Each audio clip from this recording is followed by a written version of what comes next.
disertai dengan pertanggungjawaban. Bahkan Rasulullah sallallahu alaihi wasallam pernah bersabda, la tazilu qadama 'abdin yaumal qiyamah hatta yus'ala an arba. Tidak bergeser dua kaki seorang hamba nanti di hari kiamat kecuali Allah tanya dulu kepada dia tentang 4 perkara. An umrihi fi ma'afnah. Yang pertama adalah tentang umurnya. Dihabiskan untuk apa? Kenapa kok umur menjadi nikmat yang pertama kali Allah mintai pertanggungjawaban? Karena sebelum kita punya apa-apa, kita sudah punya umur. Boleh dikatakan nikmat yang pertama kali Allah berikan kepada kita itu nikmat umur. Bahkan fisik kita dalam rahim ibu kita belum sempurna tercipta, ya kita sudah punya umur. Roh ditiupkan oleh Allah ke dalam jasadnya kita, mulai detik itu detak jantung kita ya ada, kemudian darah mengalir, kemudian mulai kita bisa bergerak dan seterusnya. Belum kita punya apa-apa, kita sudah punya umur.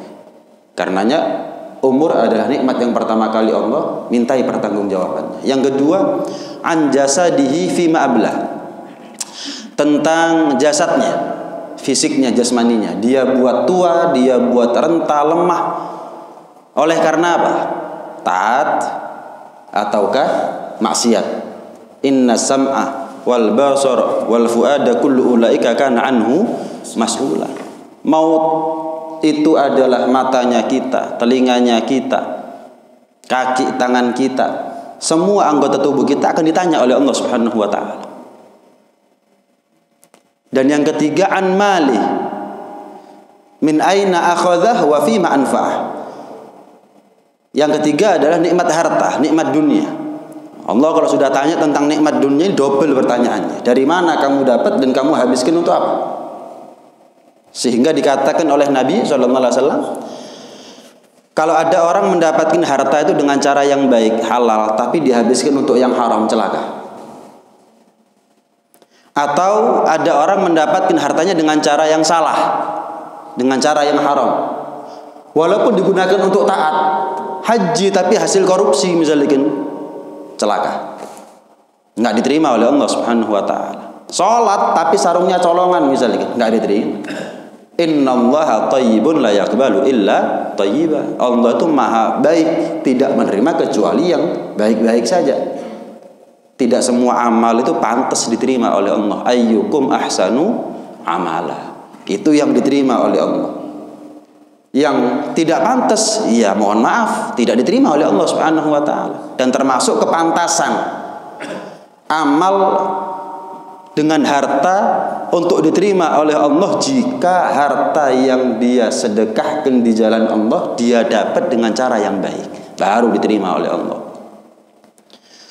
Apalagi kalau dia dapatkan harta itu dengan cara yang haram, dan umumnya biasanya memang uang panas kalau didapat dengan cara yang salah habisnya untuk yang salah.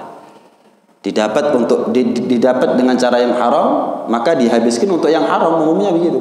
Ya apalagi digunakan taat aja celaka, apalagi digunakan untuk maksiat, celaka.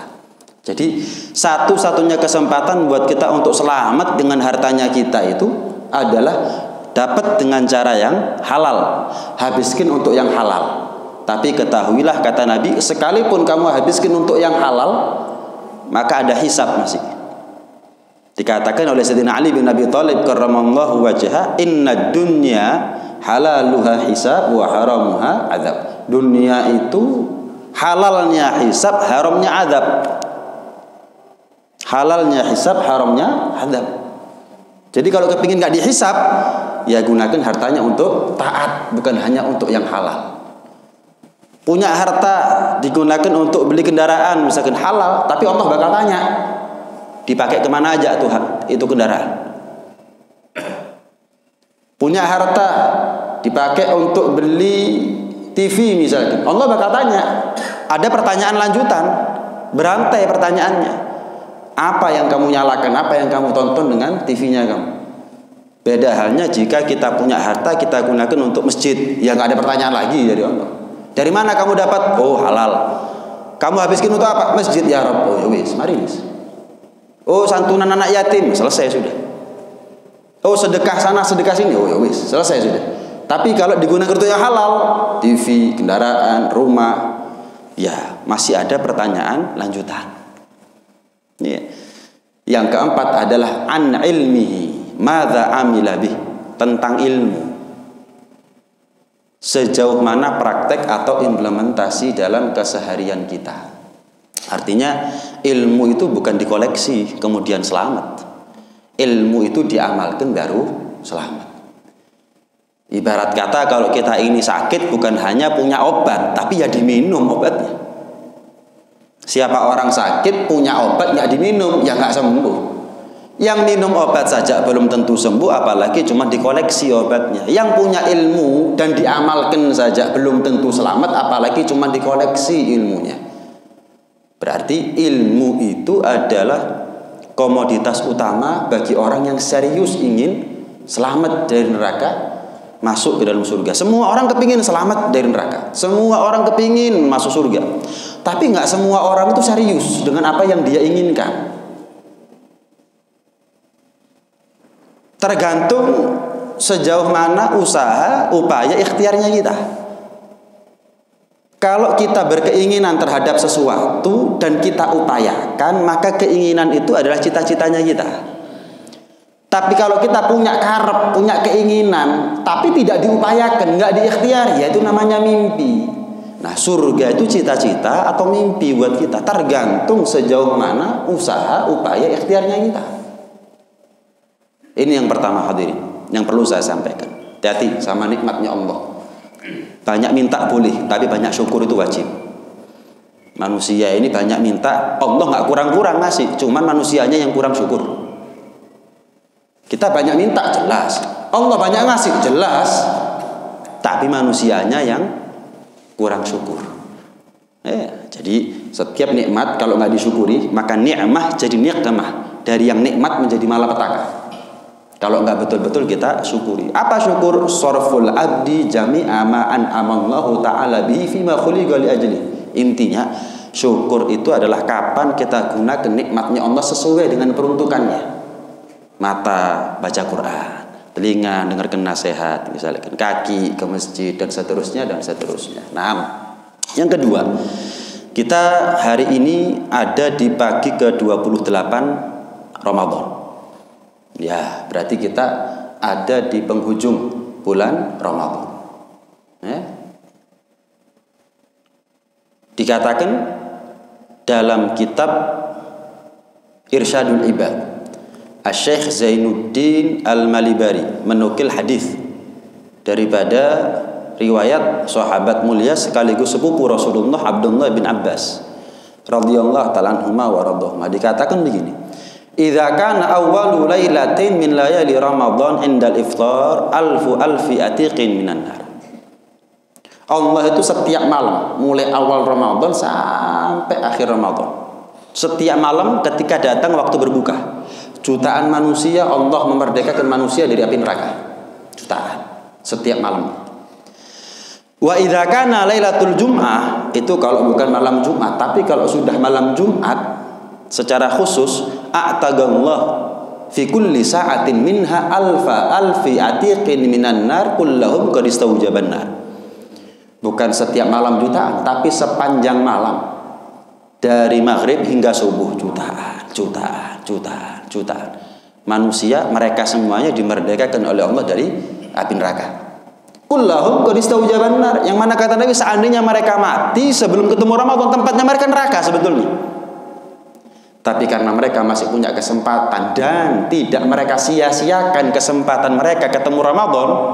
Nggak semua orang ketemu Ramadan ketemu ampunan. Nggak semua orang ketemu Ramadan ketemu Lailatul Qadar. Sejauh apa dia menghargai Ramadannya, memanfaatkan kesempatan hidup ada di bulan Ramadannya. Karena dia ketemu Ramadan, punya kesempatan dan tidak disia-siakan kesempatannya, justru dia tergolong di antara mereka yang merdeka dari neraka. Nggak cukup di situ. Wa idza kana akhiru lailatin min layali Ramadan. Kalau sudah masuk malam terakhir bulan Ramadan, malam takbiran, a'tagallah fi dzalikal yawm bi'adadi ma a'taga min awal syahr ila akhirih. Maka Allah merdekakan manusia di hari itu yang kemarin per malam diangsur. Ini enggak, di hari itu malam takbiran sekaligus jumlah yang sama Allah merdekakan semuanya daripada api neraka. Artinya kalau bukan di bulan Ramadan kita betul-betul mencari semaksimal mungkin ampunannya Allah, mau di bulan apa? Kita cari ampunannya Allah. Ya bukan berarti ampunan Allah hanya ada di Ramadan saja. Tapi kalau kita gagal di Ramadan, apalagi di luar Ramadan. Kenapa? Paling derasnya ampunan Allah, Ramadan. Kalau di bulan sederes Ramadan ampunan Allah bagi kita garing, ya apalagi di luar Ramadan. Nah, yang ketiga yang ingin saya sampaikan hadirin, dalam kitab Lataiful Ma'arif, seorang ulama bermadzhab Hambali namanya Al-Imam Ibn Rajab Al-Hambali. Itu beliau mengatakan inna Ramadan qad azam 'ala rahil falam yabqa minhu illa qalil. Di akhir Ramadan beliau pernah khutbah. Ini Ramadan udah mau habis, udah mau pamitan kata beliau. Tidak tersisa daripada bulan Ramadan kecuali beberapa hari atau beberapa malam saja. Maka kalian, kata beliau, man qad ahsana fihi fa'alaihi bil itmam. Siapa di antara kalian yang sudah baik Ramadannya dari awal sampai sekarang, tugas kalian selanjutnya adalah menyempurnakannya. Jangan sampai gagal di akhir. Udah baik dari awal sampai sekarang, maka tugas berikutnya adalah menyempurnakannya. Tutup dengan kebaikan. Jadi mulai dari awal sampai akhir baik semuanya, sempurna, perfect. Jarang yang bisa seperti itu, jarang. Maka keadaan kalian yang kedua, waman qad farraqa fihi, tapi siapa di antara kalian yang fluktuatif ketakwaannya, ibadahnya, amal solehnya mulai dari awal Ramadan sampai sekarang, naik turun. Maka tugas kalian berikutnya adalah fa'alaihi bihusnil khitam. Tugas kalian adalah menutupnya dengan pemungkasan yang baik, menghusnul khotimahkan Ramadan. Jadi bukan hanya umur yang bisa dihusnul khotimahkan, amal soleh itu pun juga bisa dihusnul khotimahkan. Sama seperti sholat berjamaah misalkan. Jadi Allah itu kalau membagi rahmat nggak perhitungan. Saya ulangi, Allah kalau membagi rahmat tidak perhitungan, kebiaruyah. Tapi Allah kalau menimpakan bala, ya juga kebiaruyah. Orang baik kena, orang jelek jahat juga kena. Nggak ada yang namanya ngapunten naudzubillah banjir, gempa, tsunami, tanah longsor, milih-milih itu tidak ada. Mau orang soleh ya kena, mau orang toleh juga kena. Tapi Allah kalau bagi rahmat juga kebiaruyah. Jadi adil Allah itu. Misal sholat berjamaah, ketika Allah lihat di antara sekian banyak orang yang berjamaah, satu saja di antara mereka mau imamnya ataukah makmumnya, sholatnya pantas diterima oleh Allah, maka semuanya diterima oleh Allah Subhanahu wa ta'ala. Loman. Jadi bukan 40 orang berjamaah, satu diterima, yang 39 ditolak. Enggak, padahal mereka sujudnya di tempat yang sama, keluar masuknya masjid di waktu yang sama, gerak-geriknya juga barengan. Kemudian satu diterima, yang lainnya ditolak. Enggak, Allah tidak punya sifat yang demikian. Satu diterima, yang lain diterima. Oh imamnya diterima, maka yang makmumnya diterima. Oh imamnya nggak pantas sholatnya diterima, tapi ada satu di antara makmumnya yang diterima, maka berkat makmumnya imamnya pun juga sholatnya diterima oleh Allah Subhanahu wa ta'ala. Jadi belum tentu imamnya itu lebih baik daripada makmumnya, sebagaimana belum tentu makmumnya lebih baik daripada imamnya. Intinya fadilah sholat berjamaah ini adalah memperbesar potensi buat kita untuk diterima sholatnya. Begitu juga dengan Ramadannya kita. Kalau kita husnul khotimah kan, hari ini kita pantas Ramadannya diterima, kebiaruyah, maka yang kemarin pun juga akan diterima oleh Allah Subhanahu wa ta'ala. Apa yang kurang Allah anggap sempurna. Ada dosa, ada salah, khilaf, luput, sepuro, dimaafkan. Kata Al-Imam Al-Hasan Al-Basri, ahsin fima bagi yughfar lak ma madha.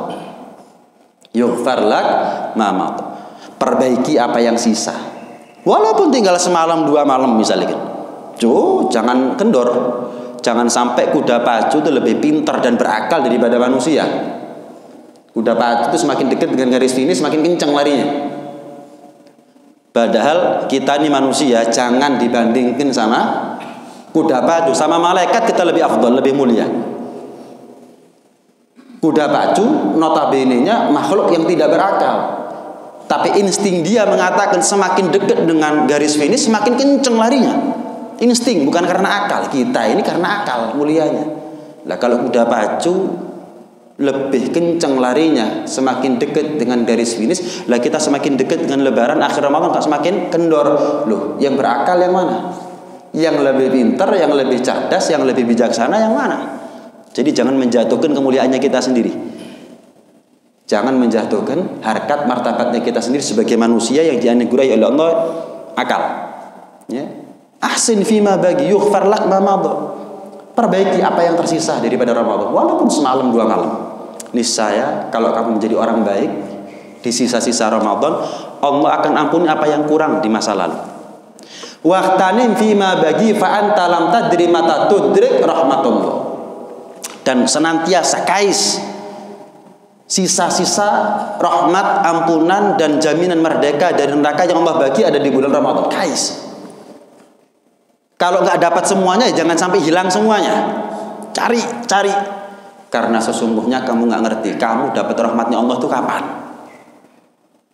Mungkin kemarin kita nggak pantas, mungkin hari ini kita pantas, sehingga yang nggak pantas dipantaskan sama Allah Subhanahu Wa Taala.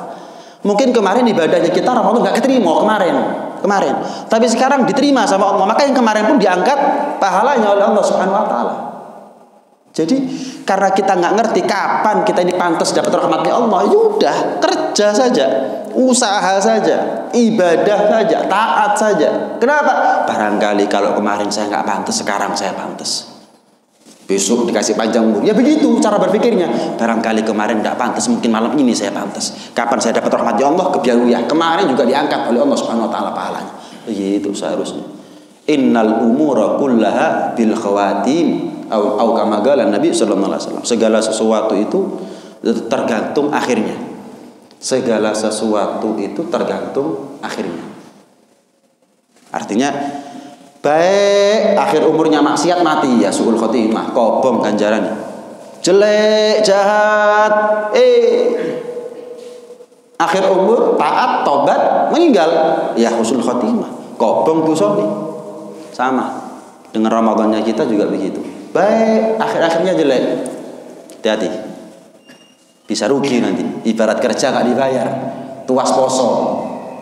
Ya, rubba qaimin laisa lahu min qiyamihi illa sahar wa rubba shaimin laisa lahu min siyamihi illa al-ju' wal atash. Berapa banyak orang puasa enggak dapat apa-apa dari puasanya kecuali hanya lapar dan haus. Berapa banyak orang yang qiyamul lail tapi enggak dapat apa-apa dari qiyamul lailnya kecuali hanya kurang tidur. Ibarat kerja enggak dibayar. Kenapa? Iya, ada kekurangan. Ada kekurangan yang dia miliki, nggak pantas untuk mendapatkan ganjaran dari Allah Subhanahu Wa Taala. Jadi husnul khotimahkan, ya, husnul khotimahkan Ramadannya kita. Berikutnya, pantasnya buat kita ini setelah Ramadan itu nggak drop ibadahnya kita. Itu pantasnya kita. Ibarat charger. Ramadan ibarat charger. HP ini kalau dayanya kurang kan dicas. Begitu selesai 100% dilepas, ya pasti ada kurang daya yang namanya dipakai. Tapi nggak ngedrop. Sekiranya kalau nggak sampai mati, ya kalau nggak ngedrop berarti nggak sampai mati sudah dicas lagi.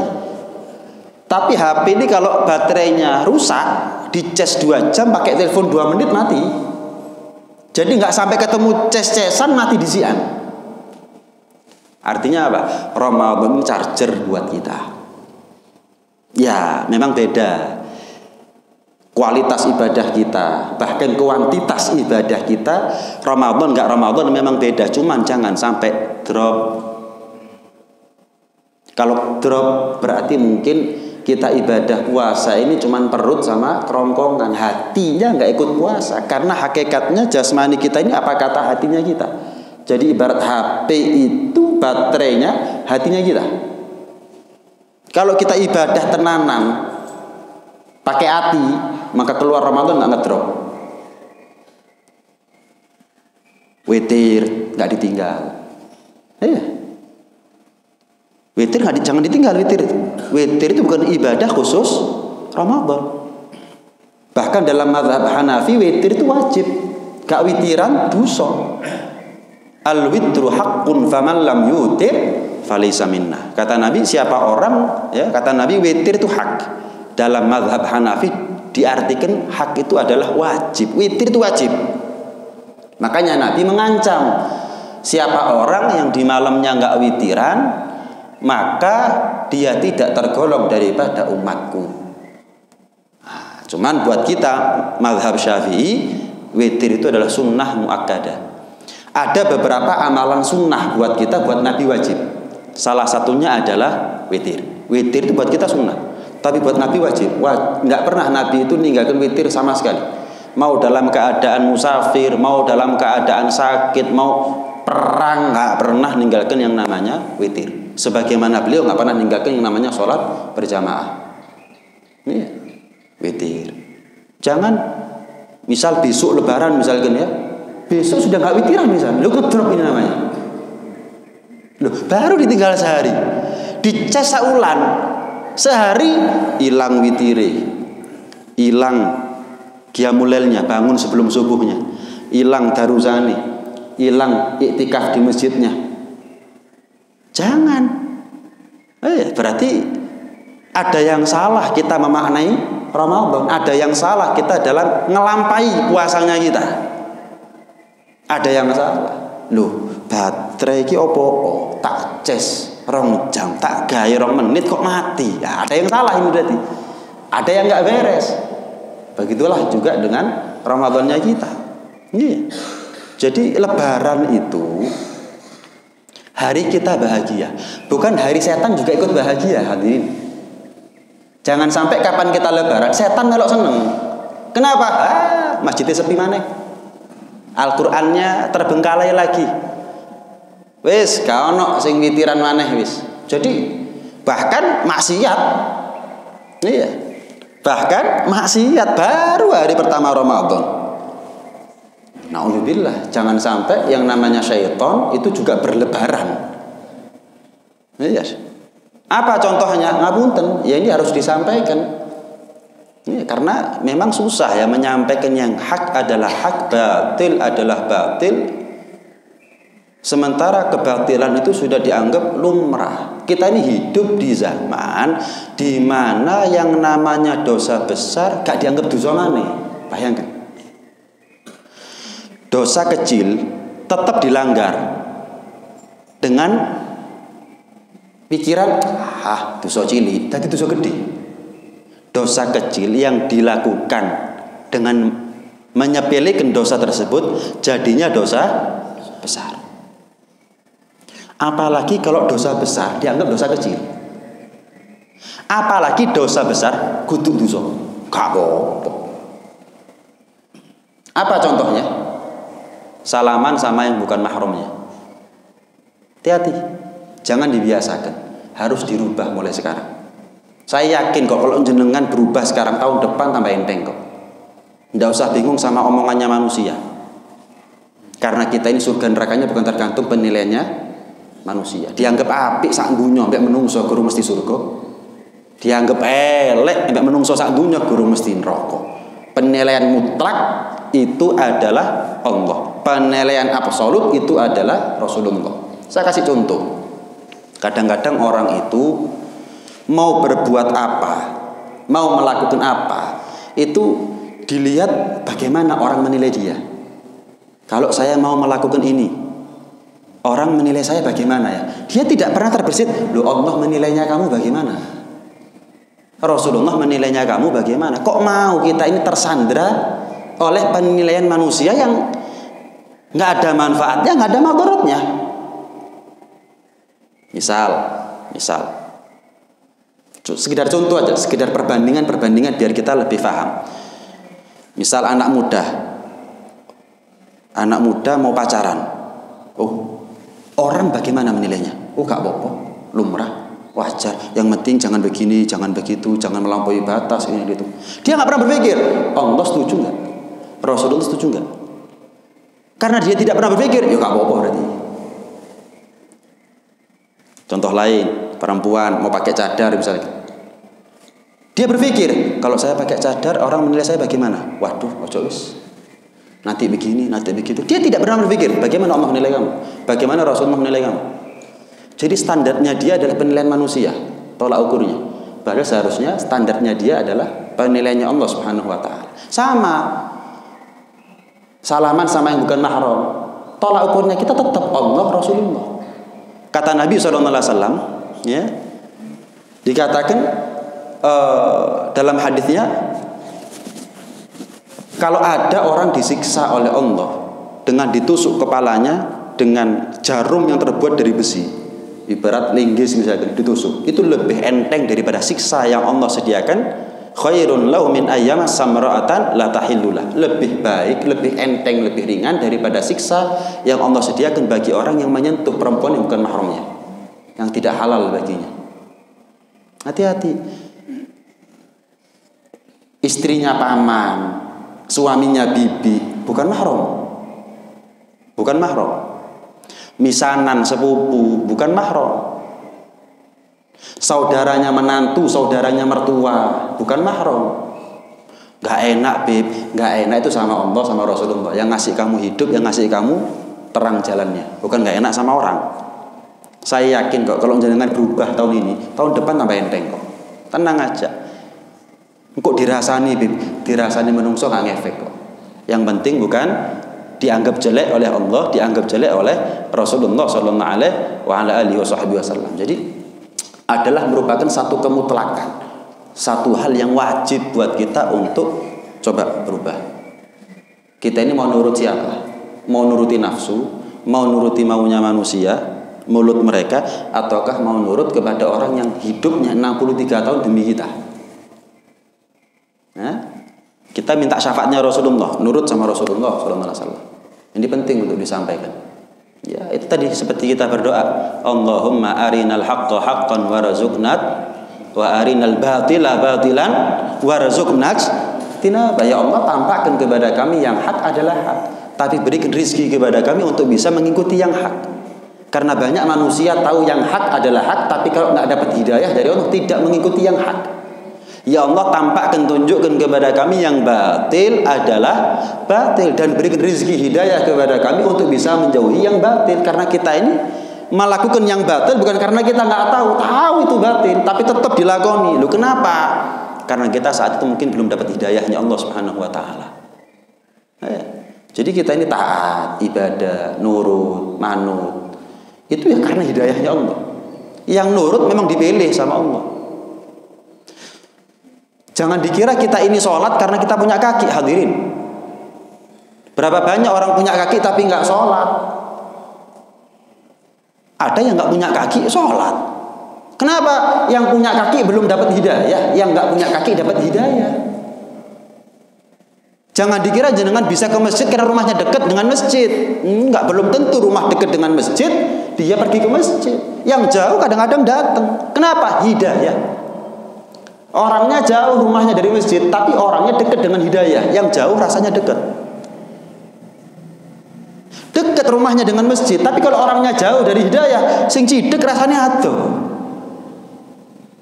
Baca Quran bukan karena kita punya mata. Coba introspeksi diri. Quran punya kita, mulai sing cilik sampai sing gede. Tapi isi rumah mulai sing cilik sampai sing gede harus maca. Bukan karena kita nggak punya mata, punya. Al-Quran punya, mata punya. Maaf saudara kita yang tunanetra, ojo maneh moco apal iso.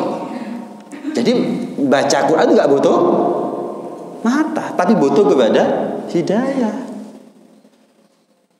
Kaya harta, miskin hidayah, pedit. Miskin harta, kaya hidayah, loman. Berarti untuk berbuat baik dengan harta, mendermakan harta, itu ternyata nggak butuh harta. Enggak harus kaya dulu, enggak. Butuh hidayah. Nah, karena butuh hidayah itulah dikatakan orang-orang yang dapat hidayah memang orang-orang pilihan. Ihdinas siratal mustaqim, siratal ladzina an'amta alaihim. Ya Allah, berikan kepada kami petunjuk jalan yang lurus, jalannya orang-orang yang Engkau berikan nikmat kepada mereka. Loh, nikmat yang Engkau berikan kepada mereka. Ghairil maghdubi alaihim waladdallin. Bukan jalannya orang-orang yang Engkau murkai mereka, yang sesat. Berarti ada yang memang Allah kehendaki dia selamat, ada yang tidak dikehendaki oleh Allah selamat. Ada yang sampai kepada tujuan, ada yang nyasar. Semuanya nggak butuh kepada mata, nggak butuh kepada kaki, nggak butuh kepada harta, semuanya kembali kepada hidayahnya Allah Subhanahu wa Ta'ala. Pun terakhir, ya. Kita ini kalau sudah Ramadan, intinya Ramadan memang Lailatul Qadar, jelas. Intinya Ramadan Lailatul Qadar, ya. Cuman saya perlu menekankan satu hal. Ada Lailatul Qadar yang sifatnya sunnah untuk kita raih. Fadilah, keutamaan. Dapat, alhamdulillah. Enggak dapat, ya enggak resiko neraka, ya enggak dosa. Yang mana Lailatul Qadar ini adanya cuman setahun sekali, yaitu Ramadan tok. Iya, Lailatul Qadar sebagaimana yang kita pahami itu dapat, alhamdulillah. Nggak dapat, nggak ada resiko apa-apa. Cuman kehilangan kesempatan, kehilangan pahala yang besar. Ya, bukan berarti nggak perlu dicari, tetap. Cuman yang perlu saya garis bawahi adalah ada Lailatul Qadar dalam tanda kutip yang wajib kita cari, dan ini bisa kita dapat setiap hari. Ini lebih penting daripada Lailatul Qadarnya Ramadan. Apa Lailatul Qadar yang saya maksud? Wajah orang tua ridho sama kita. Wajah orang tua ridho sama kita. Ini Lailatul Qadar, di atasnya Lailatul Qadar. Kenapa? Nggak dapat Lailatul Qadar, wajahnya orang tua ngelihat kita ridho, celaka kita. Jadi kadang-kadang orang itu nyari Lailatul Qadar keluar rumah, padahal Lailatul Qadar ada di dalam rumah. Oh, dipikir Lailatul Qadar itu pokoknya darusan, iktikaf, kalau perlu berhari-hari. Oh, maleman 11 rakaat witirnya. Jelas, iya. Tapi kalau kita sebagai anak gagal di mata orang tua, maka ketahuilah itu sama seperti orang sholat rawatib tapi nggak sholat fardu. Pakai baju tapi nggak pakai celana. Bingung golek Lailatul Qadar di masjid, tapi orang tua di rumah nggak bingung dicari bagaimana ridhonya mereka. Ya, kamu melakukan apa yang sunnah tapi meninggalkan apa yang wajib, percuma, sia-sia. Jadi capeknya saja. Jadi orang tua ini gini loh, dalam hadits qudsi Allah berfirman begini, perhatikan betul. Indah, Allah mengatakan, "Man asbaha murdiyan li wa muskhitan li walidayhi, fa ana anhu sakhit." Barang siapa sebagai hamba dia nggak gagal, tapi sebagai anak dia gagal, maka di mataku dia adalah gagal. Pertanyaannya, kita ini sebagai hamba nggak gagal atau jangan-jangan gagal? Maka jangan perparah keadaan kita dengan gagalnya kita sebagai anak. Kalau sudah kita ini gagal sebagai hamba, jangan sampai gagal sebagai anak. Kenapa? Kalau kita gagal sebagai hamba tapi berhasil sebagai anak, fa'ana anhu radin. Aku Tuhan yang ridho sama dia. Jadi kita ini sholat, puasa, ibadah macam-macam. Saya mau tanya, siapa yang yakin ibadahnya diterima? Nggak tahu kan? Assalamualaikum warahmatullahi wabarakatuh. Gimana? Sholatnya kamu keterima nggak? Nggak tahu, Beb. Nah, berangkat haji capek pulang, masya Allah, hajjan mabrura wa sa'yan mashkura wa dhamman. Gimana hajinya kamu mabrur banget? Wah, nggak tahu, Bib. Oh, sedekah kalau perlu miliaran. Gimana? Kamu yakin ibadahnya kamu diterima? Nggak tahu, Bib. Tenang. Di tengah kebimbangan kita dari sekian banyak ibadah yang kita lakukan antara diterima atau ditolak, cukup jadi patokannya adalah wajah orang tua ridho nggak sama kita? Ridho, ya wis. Ya wis. Sebesar-besarnya masalah yang kita punya, selagi kita sebagai anak nggak punya masalah sama orang tua, berarti kita nggak punya masalah apa-apa. Saya ulangi, sebesar-besarnya, seruwet-ruwetnya hidupnya kita, tapi kalau hubungan kita sama orang tua nggak ruwet, ya nggak ruwet berarti uripmu. Sekarang ruwet. Tapi sekalipun selancar, selengkap apapun fasilitas hidupnya, kamu mau beli apa bisa, mau kemana sanggup. Tapi kamu punya masalah sama orang tua, maka tidak ada jarak antara kamu dengan neraka kecuali matinya kamu sendiri. Nggak ngefek. Jadi di tengah kita ini nggak tahu apakah saya diridhoi oleh Allah ataukah tidak, cukup jadikan orang tua sebagai tolak ukur. Orang tua ridhoi, wis mari wis. Berarti aku nggak punya masalah apa-apa. Bukan berarti saya ngendoni orang untuk mencari Lailatul Qadarnya ya. Cuman kadang-kadang orang itu bingung cari yang sunnah tapi meninggalkan apa yang lebih penting demi kemaslahatan dunia maupun akhiratnya mereka. Iya. Gimana caranya bakti sama orang tua? Macam-macam. Jenengan sholat, puasa, ya ibadah itu bakti sama orang tua. Kenapa? Mereka senang lihat jenengan sholat, puasa. Ya nggak beres orang tua kalau melihat anaknya sholat nggak seneng, nggak beres. Kalau orang tua ngelihat anaknya puasa nggak seneng, nggak beres. Secara umum orang tua itu kalau melihat anaknya sholat seneng, orang anaknya taat seneng. Lain daripada itu apa? Kalau orang tua kita meninggal, doakan mereka. Annar rajula yamutu walidahu au ahaduhuma wa innahu la'aqun lahum. Kata Nabi, ada seorang anak ditinggal mati, ditinggal wafat salah satu atau kedua orang tuanya. Dulu di masa hidup orang tuanya ini anak-anak yang durhaka. Maka resep dari Nabi agar dia si anak tidak mati kecuali dianggap sebagai anak yang bakti adalah fala yazalu yad'u lahuma wa yastaghfiru lahuma hatta yaktubahum lahu barran lahuma. Hendaknya lah si anak yang dulu di masa hidup orang tuanya anak yang durhaka senantiasa sekarang mendoakan orang tuanya, memintakan ampun kepada Allah untuk dosa, salah dan khilaf yang dilakukan orang tuanya sampai Allah balik labelnya, statusnya bukan lagi anak yang durhaka tapi anak yang berbakti sama orang tuanya. Jadi kita mendoakan orang tua yang sudah meninggal bukan hanya manfaat kepada yang meninggal, tapi juga manfaat kepada yang masih hidup, terutama kita sebagai anak. Dulu siapa di antara kita yang merasa sudah bakti membalas jasanya orang tua? Pasti kita merasa gagal.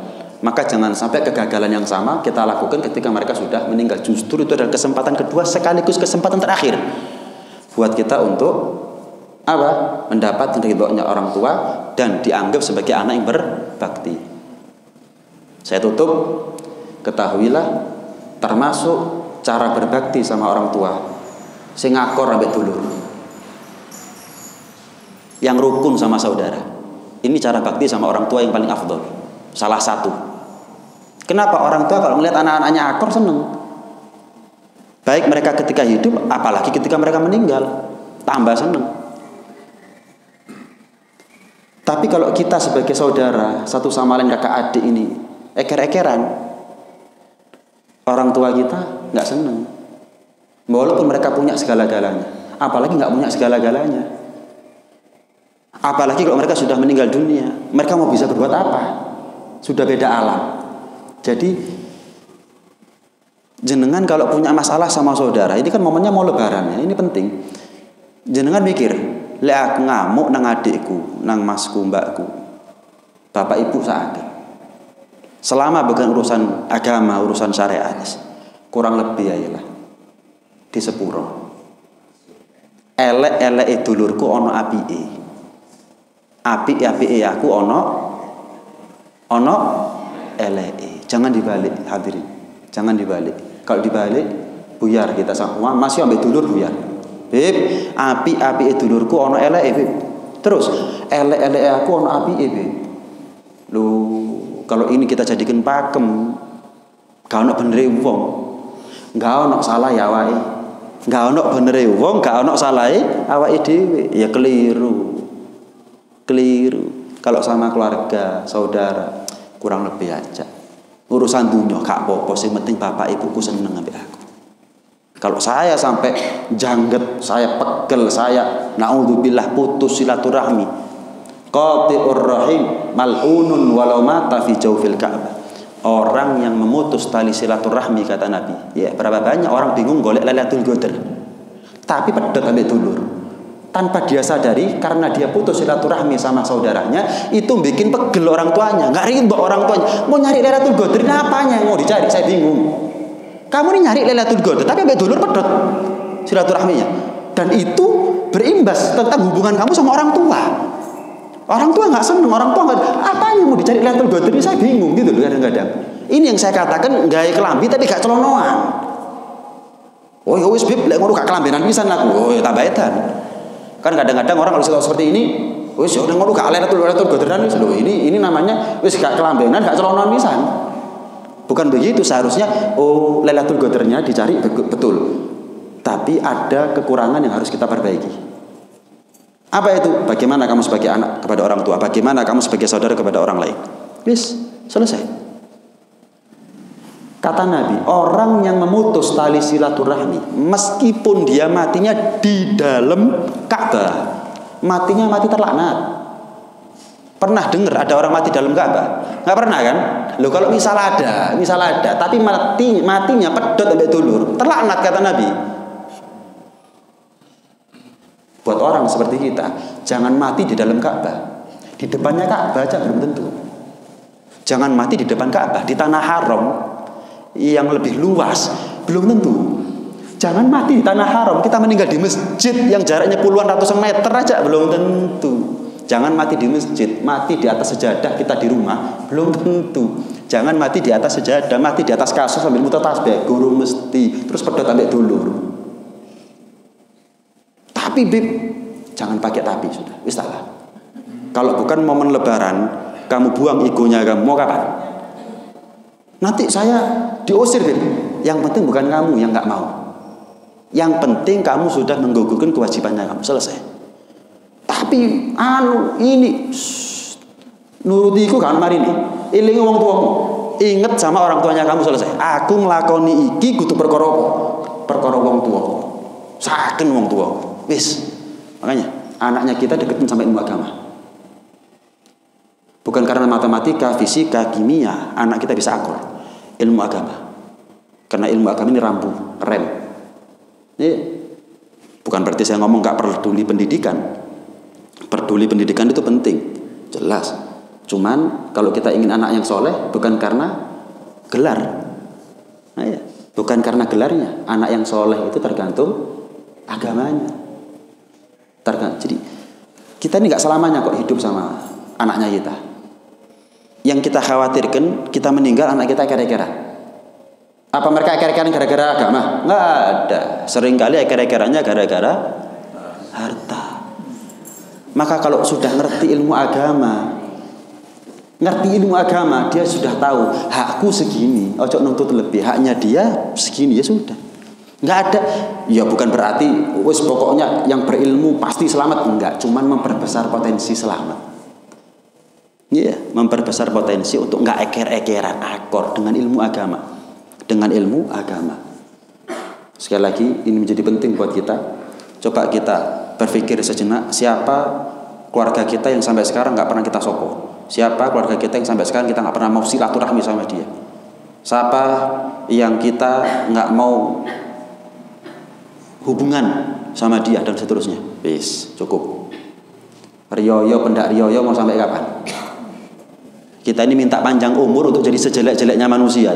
Apa perlunya minta panjang umur hanya untuk menjadi sejelek-jeleknya manusia?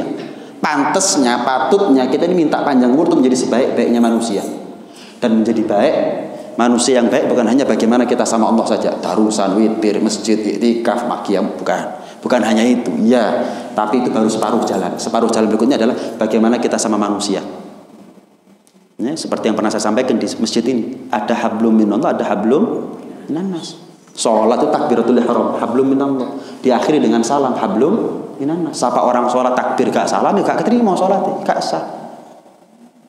Puasa ini hablum minallah, tapi diakhiri dengan zakat. Zakat itu hablum minannas. Siapa orang puasa tapi gak zakat, gak diterima puasanya. Jadi jangkep, al-yauma akmaltu lakum dinakum, sempurna nih agama. Bagaimana kita vertikal hubungannya sama Allah, bagaimana horizontal kita sama manusia, terutama orang tua prioritasnya kita, dan juga keluarga kita, ring satunya kita selesai sudah. Kita baik sama Allah, baik sama mereka, aman wis, aman sudah. Ya, yang penting kita yang memulai untuk berdamai dengan diri kita sendiri. Yang paling berat itu bukan damai sama orang sebetulnya. Yang paling berat itu adalah berdamai dengan dirinya sendiri. Ngelalekno salahe wong itu angel. Melupakan salahnya orang itu berdamai dengan dirinya sendiri. Tenang. Tapi maaf, orang kalau janggetan, jenengan pernah nggak ngamuk sama orang bisa tidur? Nggak bisa. Makan?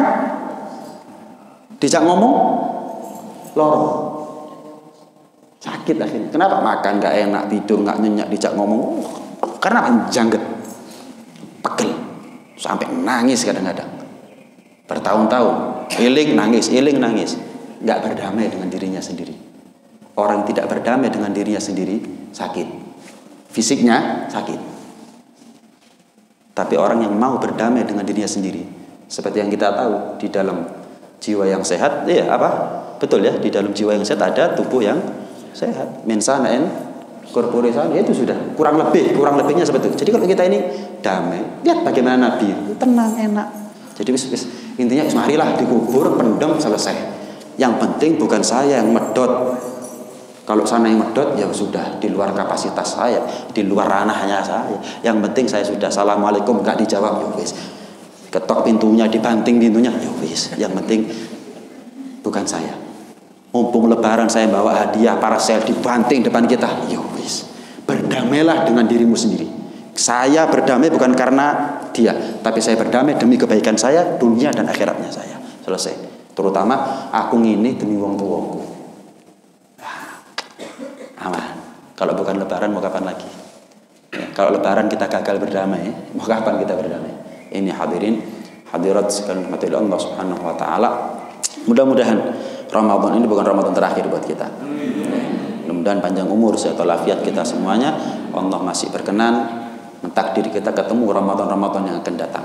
Mudah-mudahan kita senantiasa diberi istiqomah di jalan Allah Subhanahu wa taala sampai akhir umur kita meninggal husnul khatimah. Amin Allahumma amin. Amin ya rabbal alamin. Ada pertanyaan? 1-2 pertanyaan aja kalau memang ada. Sebelum saya tutup dengan doa. Nggih. Saya menanyakan masalah gimana menghadapi saudara yang kaya raya tapi sombong. Kita sudah memberikan itu malah kan ini. Iya. Saudara kaya raya tapi sombong, Bib. Bagaimana cara menghadapinya? Jangan berharap. Saya bilang tadi berdamai untuk dirinya sendiri. Bukan untuk aku ngucap salam jawab. Enggak. Saya ngucap salam untuk berdamai dengan diri saya sendiri. Datang ke rumahnya bukan berharap, oh mari. Oh enggak. Dapat alhamdulillah, dipersilakan masuk di sepuro, alhamdulillah. Nyambung alhamdulillah. Enggak ya wis. Tahu nggak yang bikin kita banyak kecewa karena apa? Banyak berharap. Inilah kalau kita banyak berharap sama manusia begini nih. Banyak berharap sama manusia yang ini wis. Tapi tanpa kita sadar kita pun juga banyak mengecewakan orang lain gara-gara dia berharap sama kita, kan begitu. Jadi kurang lebih aja kita sama orang. Wis, punya saudara kaya raya. Pedot silaturahmi entah karena masalah apa. Gimana? Mulai sekarang jangan telepon. Kalau rumahnya dekat, datangi dengan satu harapan, bukan berharap kepada dia, tapi untuk berdamai dengan dirinya sendiri. Ini teorinya gampang. Nah ya, kalau cuma sekedar kata-kata gampang memang. Tapi ayo, mau sampai kapan kita? Seperti saya bilang tadi itu, Ramadan pendak Ramadan, riyo pendak riyo. Lah apa perlunya kita ketemu Ramadan, golek Lailatul Qadar, riyo-riyoan, tapi tahunan. Jangget sih. Apa perlunya berarti? Apa perlunya? Kita ini mati di dalam Ka'bah kan? Saya melakukan ini demi maslahatnya saya. Jadi saya memaafkan salahnya orang bukan karena dia butuh, saya yang butuh. Aku sing nyopo disian kudu pole dhek sing butuh, aku sing butuh nyopo dhek disian. Bukan butuh sama dianya, butuh untuk dunia akhiratku. Terutama seakan wong tuaku, apalagi orang tua kita sudah meninggal dunia, seakan cukup. Tapi masalah bagaimana respon mereka kepada kita, karena kita nggak berharap, ya kita nggak kecewa, nggak ngarep. Gitu. Terakhir kalau ada, ibu-ibu, ada? Pun cukup? Nggih. Assalamualaikum warahmatullahi wabarakatuh. Assalamualaikum. Ini 10 hari terakhir dari bulan Ramadan itu memasuki itkum minan nar, jadi bebas dari api neraka. Tapi di luar Ramadan kita cobaannya berat ya. Untuk mempertahankan itu minanarnya itu.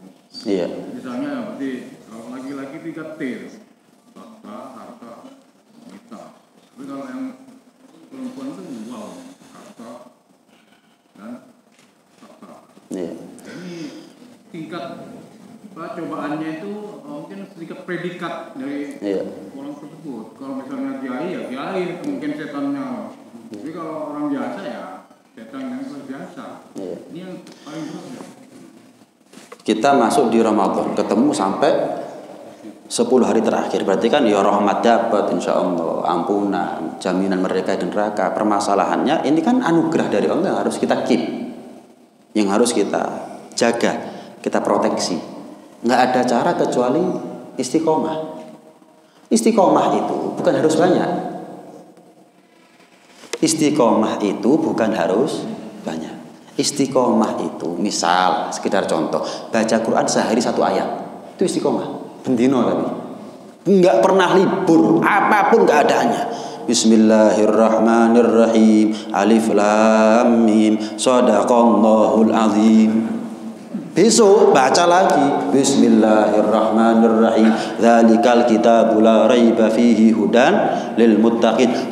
Tapi Bib, saya mulai umur 15 sampai umur 50 enggak pernah bolong sekalipun. Bagus. Hebat, lebih hebat daripada orang yang khatam Quran Ramadan prei setahun. Lu serius sih? Batu itu pecah bukan karena disiram air, tetesan. Tapi istiqomah tes. Dekok. Dengan ada batu siraman pecah, nggak pecah. Tapi kasih pancuran, tetes. Setahun, 2 tahun ngefek. Ibadah itu ngefek bukan karena banyaknya, tapi karena istiqomahnya. Iya, karena istiqomahnya. Ini kadang-kadang orang keliru. Ya terbawa semangat nguberakei, tapi pedot nyambung. Nggak ngefek ibadahnya, atau sedikit manfaatnya, bukan nggak ngefek sama sekali lah, tapi sedikit manfaat. Abot beb istiqomah beb, sing gampang istirahat Pak. Buat Nabi aja berat. Nabi itu pernah beruban. Sahabat Abdullah bin Abbas tanya, ya Rasulullah, rambut anda beruban. Ini gara-gara surat Hud dan saudara-saudaranya surat Hud. Panjang. Yang dimaksud surat Hud adalah fastaqim kama umirta. Perintah terberat kata Abdullah bin Abbas yang pernah Allah berikan kepada Rasulullah, perintah istiqomah sampai beruban. Saya kasih contoh. Sholat, gampang apa enggak sholat? Gampang. Kenapa? Arek cilik iso sholat. Lek encen angel arek cilik gak iso sholat. Mancal becak sama sholat itu lebih gampang sholat. Kenapa? Anak kecil bisa sholat, tapi anak kecil gak iso mancal becak. Itu contoh, sekedar perbandingan. Yang susah dari sholat itu adalah bendino ping 5 sampai mati nih. Itu yang susah. Makanya Allah perintah wa umur ahlaka bis sholati was tabir alaiha. Telatenono. Tabahlah kamu dan keluargamu wahai Muhammad sama yang namanya sholat. Dibahas sama ulama loh. Sholat ini kan praktik yang mudah, nggak butuh biaya, keluar keringat juga enggak, kemudian hitungan menit. Tapi kok disuruh sabar? Iya, yang sabar itu adalah istiqomahnya. Sehari 5 kali sampai mati. Puasa yang kita jalani juga gampang. Puasa yang kita jalani gampang. Wong arek cilik iso kok poso. Lencen angel gak iso arek cilik poso. Gampang. Yang susah itu adalah setiap hari gak boleh libur. Beb, saya ini Beb sudah 25 hari puasa. Terus besok saya pray ya. Besok lusa saya sambung Beb. Beb, bisa lawi dino. Oh, enggak boleh kalau enggak ada uzur syar'i ya jangan harus puasa. Itunya yang repot. Ini kan istiqomah, bicara tentang istiqomah. Terus. Jadi kepingin tetap terawat yang namanya itkun minan nar, ya istiqomah mau enggak mau. Gimana lagi? Istiqomah untuk ngenteng enggak harus banyak. Enggak harus banyak. Ulama dulu sudah istiqomah banyak. Ini ya. Kalau nggak bisa banyak, minimal istiqomahnya dulu. Itu yang akan menyelamatkan kita hadirin. Mudah-mudahan jadi ilmu yang manfaat, ilmu yang barokah. zahir batin, dunia sampai di akhirat. Mudah-mudahan kita sebagai hamba enggak gagal di mata Allah, kita sebagai anak juga enggak gagal di mata orang tua kita. Amin. Allahumma amin amin ya rabbal alamin. Rabbana anfa'na bima 'allamtana, rabbi 'allimna alladhi yanfa'una, rabbi faqihna wa faqih ahlana wa qarabatin lana fi dinina ma hal kutri untha wa dzakar, rabbi wafiqna wa fiqhum lima tartadi qawlan wa fi'lan karama warzuqil kulla halalan daima wa akhilla atqiya ulama nahdha bil khair wa nukfa kulla syarr. Rabbana aslih lana kulla syu'un wa agirra bir ridha minkal uyun waqdi anna rabbana kulla duyun qabla an ta'tiyana rusulan manun waghfir wastur anta akramu man satar wa salatullahi tarshal mustafa man ilal haqqi da'ana wal wafa bi kitabin fihi linnasi shifa wa ala al-ali al-kiram syurafa wa ala sahbi masabihil ghurar. Allahumma ahdina bihudak waj'alna mimman nusari'u fi ridak wa la tuwallina waliyan siwak wa la taj'alna mimman khalafa amraka wa asak wa hasbunallahu wa ni'mal wakil wa la hawla wa la quwwata illa billahil aliyyil azim. Wa sallallahu ala sayyidina Muhammad wa ala alihi washabbihi wasallam. Alhamdulillahi rabbil alamin. Sirri asraril Fatihah. A'udzu billahi. Alhamdulillah arrahmanir rahim.